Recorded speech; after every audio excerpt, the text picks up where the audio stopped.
Well, good morning, everybody. This is Gulf Harbour Radio, ZMH 286. Patricia and David. I'm going to start a few minutes early.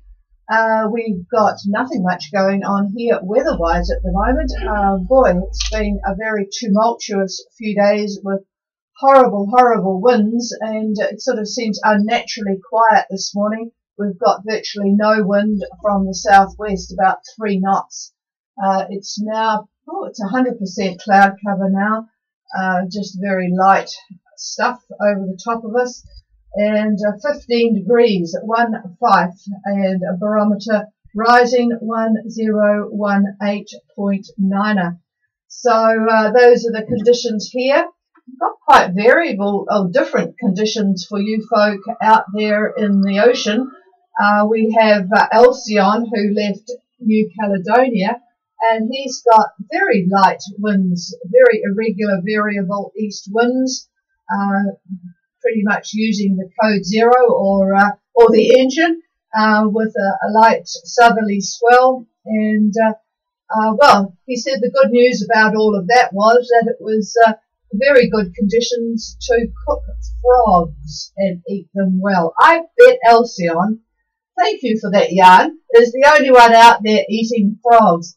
But he did mention that he needed to get into the cheese so that it wouldn't go into the biosecurity garbage. I don't think they take cheese from New Caledonia anymore.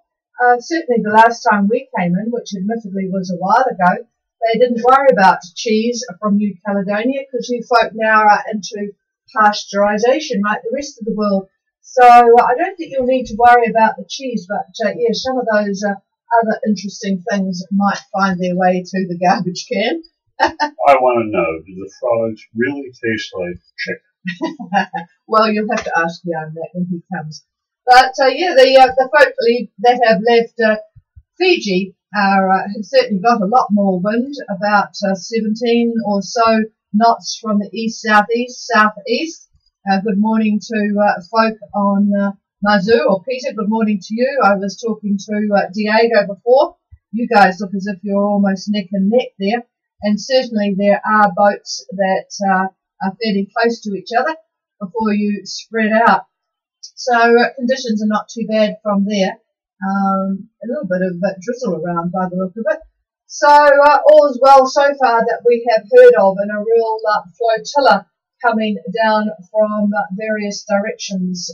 Haven't heard anything from the folk that left from Minerva. I hope all is doing well there. There was a report in from Picky D2. Haven't heard them for ages. They're on the Queensland coast at the moment. So there you have it. Well, I'll keep track of what's coming in. Maybe Sail Mail is a bit slow this morning. Meanwhile, we'll go on to a bit of news. It is the 6th of November, folks, and that is the day where the Melbourne Cup. I don't know why the Melbourne Cup is sort of the famous race that we all at work here in New Zealand, we all take bets on. There's some really strange names for the boats. I'm thinking boats. There's a strange name for boats too, but there are equally strange names these days for horses. I feel sorry for the guy that's going to be calling the race. One of them is called Who Shot the Barman? Well, that's a pretty big mouthful. Here's me complaining about Easter the Lizard. Well, who shot the barman when you've got 24 other horses to talk about is pretty much of a mouthful. I decided, I looked through the list and I was going to go for Sound Check. I thought that was appropriate for Gulf Harbour Radio. So if I was going to bet, which I don't, it's a bit like Lotto, Sound Check would be the one I would put my money on. All right. New Caledonia is going to remain part of France. 56% of voters, which is actually lower than what they thought it would be. 56% of voters decided to stay with France, and that's about the number of white people that are there. So they've kind of engineered that rather well. But anyway, all good, I think, because the French do a pretty good job of running New Caledonia, and certainly over the last 10 years or so that we've been going there, or 15, I guess 20 years ago, the Kanaks have certainly risen and been educated and participate fully in the control of the country. So that's good there, good stability in the South Pacific. The death toll in Italy, going back to those dreadful floods up in northern Italy, the death toll is now 29 that they know of. So it's just a pretty bad scene up there, trying to sort all that lot out. I forgot to tell you yesterday that Palau is one of the countries. We talked a couple of months ago about a certain sunscreen that had some really bad ingredients. Well, bad in terms of what it does to coral bleaching. They're very good in terms of keeping the UV out of the body, but there's a couple of rather bad chemicals, oxybenzone for one. It has been shown quite conclusively to cause problems to coral. So Palau has taken the step of banning any sunscreens. This is from 2020. And they joined Bonaire and Hawaii and Mexico, in fact, in certain nature reserves, have also passed into law various requirements for sunscreens. But Palau has decided that they will fine the people that actually sell these products in Palau, and that starts in 2020. So that's an interesting move there. Bit of technical news. Microsoft have been experimenting with putting servers underwater. They put one off the coast of California in 2016. Of course, it's a sort of a sensible thing to do. It's a sealed unit, of course. They're expected to last 5 years. And, of course, they don't have to worry about cooling because the water does the job for them. They've just put another larger pod off the coast of Scotland. They're powered by offshore wind generators. And they reckon that because 50% of the world population lives within 120 miles of the coast, this decreases the time. I don't think it would be in units that we could actually notice, but they're very good and close to where the population is going to be using them. So there you have it. I guess they'll put them in places that you're not going to drop your anchor. It would be a bit funny to pull up the server, wouldn't it, when you anchored somewhere? Beautiful pictures from London. The Tower of London is being lit up for this week because of Armistice Day on the 11th, and there are around 10,000 flames all around the base of the Tower of London. It looks quite spectacular. So that looks quite beautiful for those people that are in the UK at the moment. And if you are not in the UK, but you are living in a Commonwealth country, you can now sign up to join the British Army. Even if you've never lived there or never visited there, why you would want to do that, I have no idea. But anyway, if you wanted to join the British Army, I guess they go to all sorts of hot spots and interesting places in the world, then you can join the British Army. So any of you teenagers out there that might be listening, there's something to consider for your future activities. Oh, and here's an absolute classic. David's going to just about fall out of his chair on this one. American pediatricians are coming out in force in their opposition to spanking. Opposition. They think that positive reinforcement is better, and that there is an association between spanking and aggressive child behaviour and adolescent depression. Now, for those folks that wonder why we are absolutely bemused at this, how many years ago was it? About at least 5 years ago, we passed that law in New Zealand, and I tell you what, it hasn't done much for parents, caregivers for children, teachers.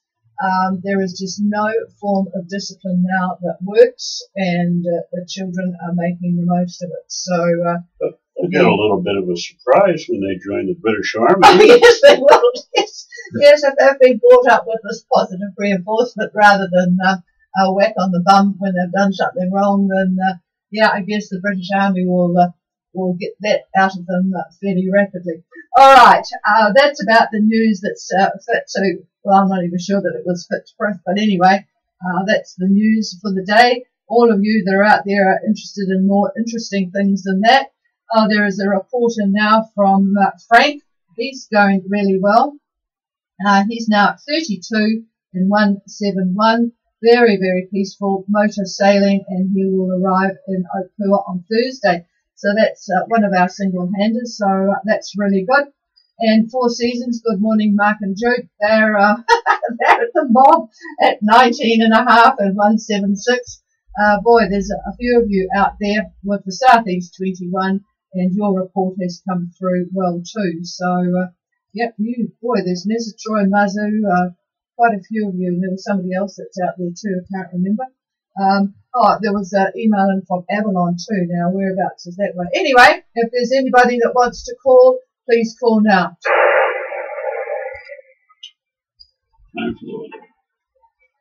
All right, that's time for the weather then. Mesaluda, by the way, is also there. The email came in from Jeff. A bit bumpy there. They've got a double reef in the main and a full staysail, partially reef Yankee, so there must be ripping along. Doesn't say what their speed is, but all is good on board Mesaluna too. So that's good, folks, and we're going to go to the weather now, and I will quickly scan through and see if there's anything else of interest, but other than that, we will pass you over to David. All right, good morning. Interesting news, huh? Yeah, the British Army, could you imagine a kid who has been brought up not to be spanked or disciplined? I would love to be there the first day of basic training. That would really be good. All right, we looked at 500 millibar yesterday, so I think this morning we're going to look at the jet stream. Flow at 250 millibar. When I look at the jet, I look anywhere from 200 to 300 millibar. I usually pick 250. Anyway, it's very strong and pretty much running over southern Australia with a jet streak right over Tassie, over Tasmania. And on top, this jet stream is on top of a 500 millibar shortwave. So we've got a real double whammy there. This area now above flow, so we have two areas of impetus for the air to rise. One is the jet streak itself, and the other is east of the axis on the shortwave. So this is producing and maintaining a very, very nasty depression. It's a 968 depression. That's in the Southern Ocean. And there are about three nasty cold fronts that are entering the southern Tasman. Now, this area of pretty nasty weather is no joke, really. 9-meter seas, and those are west of Cook Strait. And I would say about 4-meter seas just to the west of 90 Mile Beach. So the only reason I mention this particular depression is because of the seas that this is generating and sending north. But the good news is the seas apparently are going to come down very, very quickly. So while they are coming from the southwest, they are going to drop to probably about 2.5 to maybe 3 meters tomorrow west of the North Island. So you can thank your lucky stars for that, those of you that are on passage. Very quickly, looking at the other Tasman depression, not the 968 one that I just talked about, but this is a secondary that's running east along about 40 south. We should find it west of the North Island Friday, with the cold front edge over the North Island by, probably around dinner time. So all of you folks that are blasting away to the south, that's your goal. The winds early Friday, north-northwest, about 20 over North Cape. And if you were off 90 Mile Beach, nobody will be, but if you were there, then we're looking at 30 knots. So there's still quite a bit of wind in this thing, but not so bad near the North Cape, Cape Reinga area. Now the low, this is the good part. The low does move east-southeast. Very, very good news in that while the front is still going to be active over the North Island, the wind drops considerably to about 15 to 20 out of the northwest, and that's ahead of the axis. Winds are west-southwest behind it. So the area of really grim weather, instead of flowing over the North Island, in other words, it's flowing to the south, getting out of our way. And that, for those boats that are coming in this coming weekend, you couldn't get better news. I was a bit concerned about that. But anyway, that's looking good. Now, you'll remember last Friday, a couple of days ago, we projected the front to arrive very early Friday. And as upper conditions changed ever so slightly, so did the timing of this. And this is another example of viewing model output as ideas. I keep trying to pump that through to everyone's head, that you cannot take these models as gospel. Now, this is pretty close with these models have actually projected, but the fact is that very small changes in 500 millibar and up in jet stream level are going to create different surface conditions. So don't curse these models so much if you understand what drives the surface and how the small changes are going to affect that. Looking at the passage now from New Caledonia, picking that one first. Today we've got a very nice arc of favorable wind direction if you've done a bit of westing in your trip here to New Zealand. As an example, northeast winds at 25 south, northwest winds at 30 south.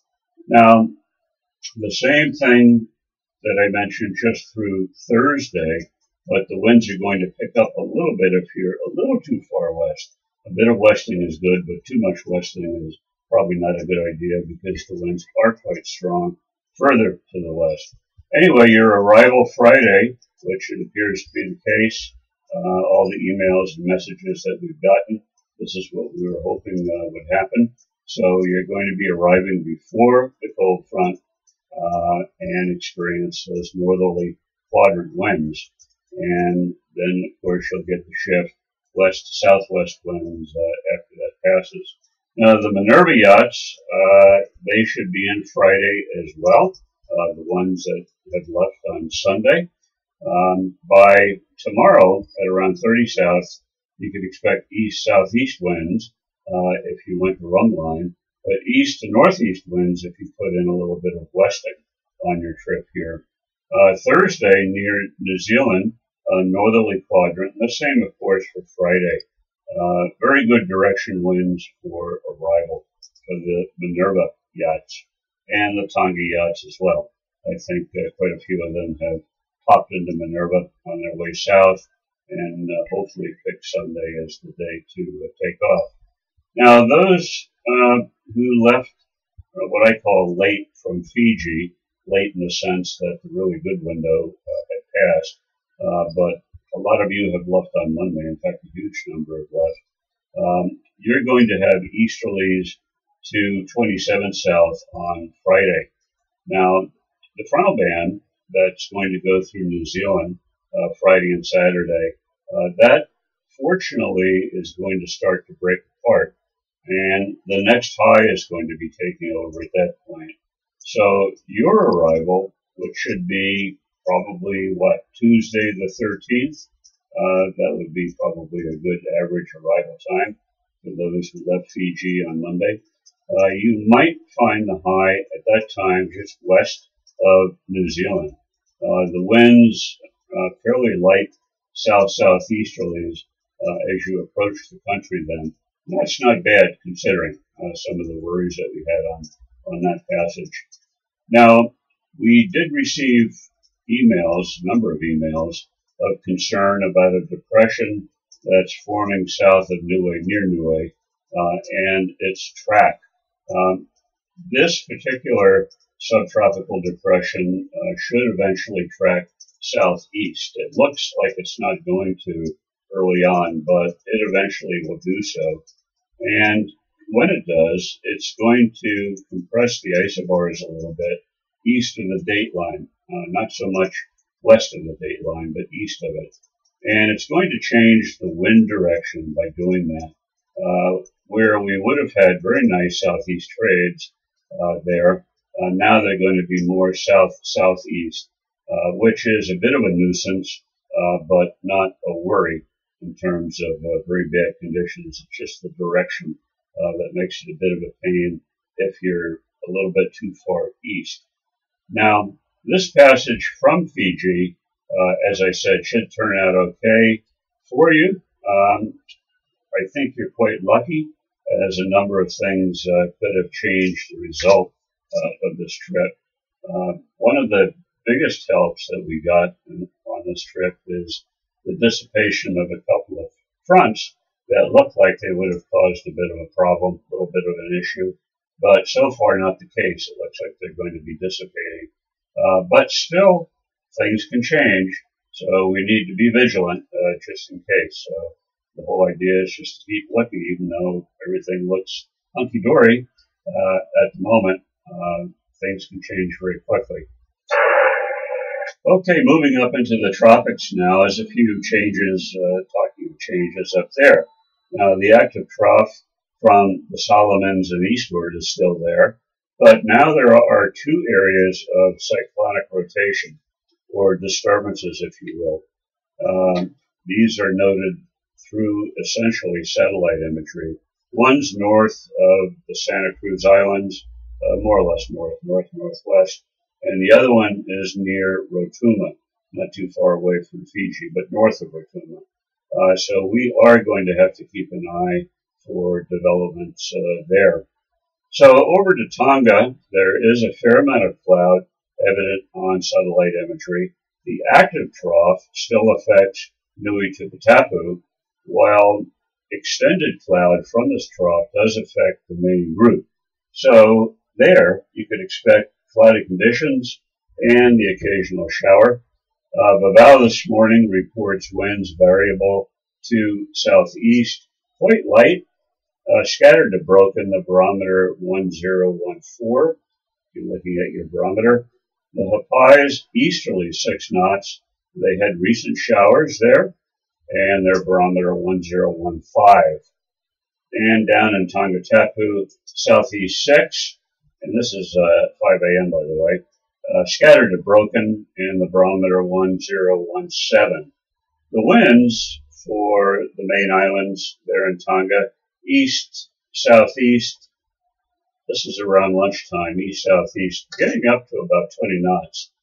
Tomorrow the same direction, but a little later, about 15 to 20. Over to Fiji now, where Rotuma is the bad spot. Our active trough is bringing cloud, rain, and a strong wind warning from Fiji Met. Don't know how many of you are still up in Rotuma. Probably not many, if any. Winds up there southeast 20 to 25 knots. Now, imagery shows broken to scattered cloud over the main group. Fair amount of blue sky in this, though. That's going to be poking through, but expect partly cloudy conditions, and there'll be occasional showers here and there for various areas of the Fiji group. The winds by around lunchtime, east-southeast to southeast, 15 to 20, and much the same tomorrow. And Vanuatu, quickly on imagery, also shows broken cloud and scattered showers as well. Winds by lunchtime, east-southeast to southeast, getting up to 20 knots. The winds, of course, much calmer on the west side of the big islands like Santo or Malakula. You get your big wind shadows there. Much the same tomorrow, wind-wise, for Vanuatu. So that's the story there. New Caledonia shows scattered cloud, plenty of blue sky, but clouds are there for sure. By lunch, our southern lagoon should see easterlies in the 15-knot range. Isle of Pines about the same, but a little bit of east-northeast, I think, in that. Easterlies for Wednesday, also about 15 knots. Not so near Noumea. Noumea and surrounds should have southeast to 20 knots. Good for kite surfing, but as far as exploring in the lagoon, Ilo's up around Noumea, probably not so great. The actuals this morning, 5 a.m., Amity Light, east-northeast, 20 knots, blowing pretty good there.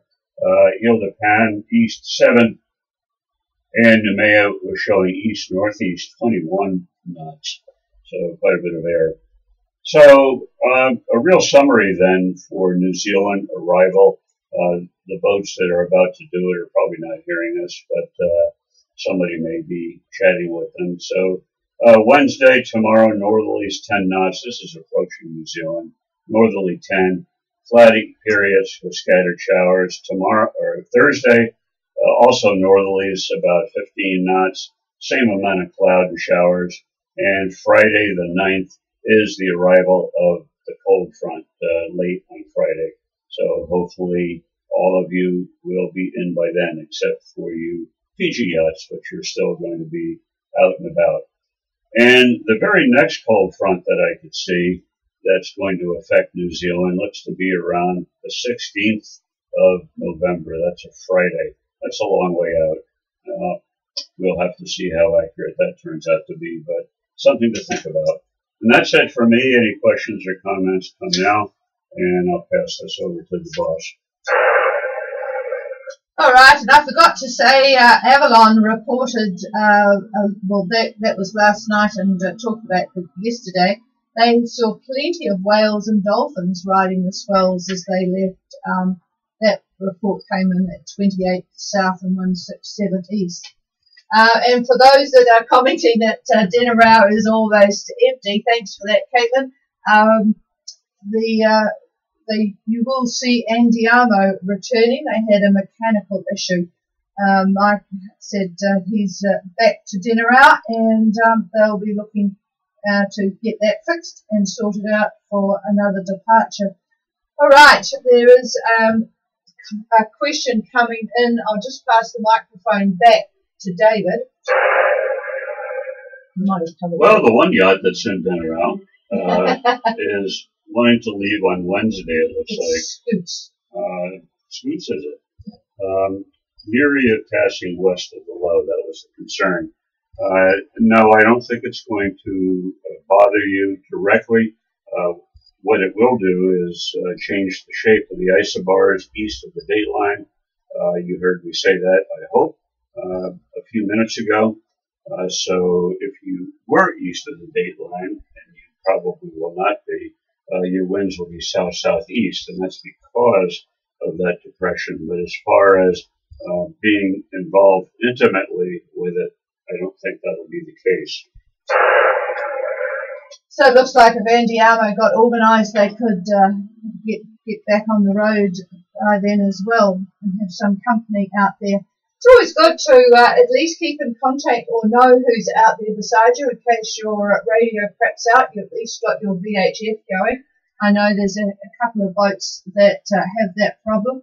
So if you do have a problem like that, just make sure you know who else. You probably see them when you're checking out and know who's there. So I know I got an email from Karen. I have no idea what boat name you have, but anyway, that was from Tonga. Okay, is there anybody else with any questions? Hello. Tom, go ahead. Avalon, Tom, go ahead. Good morning.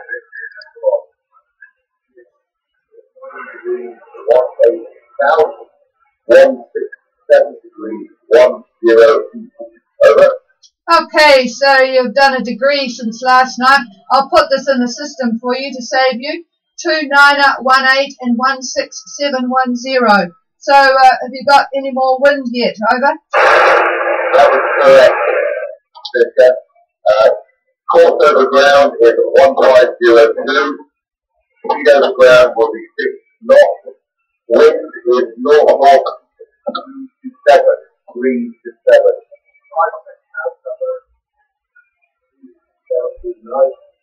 And the barometer is 1018. All good on board, over. Okay, northeast 3 to 7. So, well, it's a decent direction, I guess. David's just peering over my head here to look at what I've written down. 1018. I might pass the microphone. Oh, he's very near the center of the high. Yeah, you're very near the centre of the high. So I guess that old motor is going to be put back in use. And I'm just looking at where Alcyon is. I know you're way further south of them. So, yep, sounds like all is well indeed. So, good going. Over. All is good. Just wondering about an arrival on Saturday. Over. Okay, I'll get David to look at your ETA of Saturday. I'll pass the microphone. You're presumably going into Opua. Over. Negative. Planning on Martin Cove at the moment. Martin Cove. Well, your timing is a little off there. That's have you heard my report about the cold front? Over. Negative, David. Reception is not good. I'm not hearing what you just said. Please, David. Yeah. Okay. Understand. No, the frontal band should be arriving Friday evening, and it will be affecting the North Island going into Marsden or Opua on Saturday. So you're going to be faced with sailing smack dab into the frontal band, I'm afraid. Over. Roger, I heard that we will be faced with a frontal band coming through on Friday, Saturday. Is that correct, David? That is correct. It does not look severe at this time. Does not look severe at this time. You will get a very quick wind shift to the west to southwest, so you'll have to deal with that, but hopefully not too bad. Over. Roger that. Wind shift on the west to southwest, which will hopefully pass through. Will that be on, are you looking Thursday or Friday? Thursday or Friday, over. The front is Friday night. Friday night. Over. Roger that, Friday night. Thank you, David. Over. Well, I'm not sure that I would thank him for that, but I guess it's good to know the news. So, yeah, it's, what would you do? Would you just slow down or just, there's not, just keep on trucking. It's not much you can do, Tom, so just be aware that it's coming. Over. Yeah, Roger that, we're good. We'll keep moving towards the North Cape, and we'll be aware that we do have this front coming through on Friday, wind drifting from west to southwest before that, and we'll just make sure we're Roger, Roger, and very good signal from you, by the way. Excellent signal. So we'll probably not be able to, or you won't hear us. If there's any changes, I doubt that there will be, but if there's any changes, we'll send an email. But you will probably lose us fairly shortly on the radio. Over. Roger that.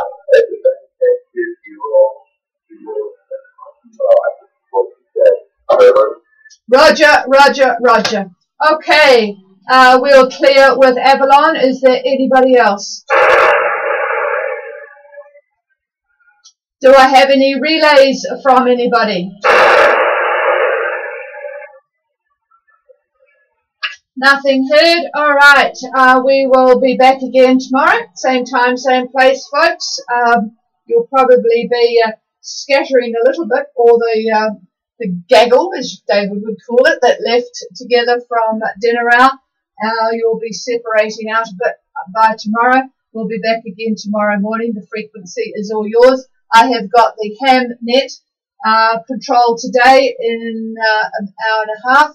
So if anybody is ham licensed, then we'll maybe have a chat then. So with that, have a good day, everybody. We'll be back tomorrow. Cheers all. I'll just check the streaming to see if there's anything else come through. No. Speedboat's going to the Marshalls, evidently, so they're still there. Yeah. Drizzly in Suva. Overcast in the Cheers all.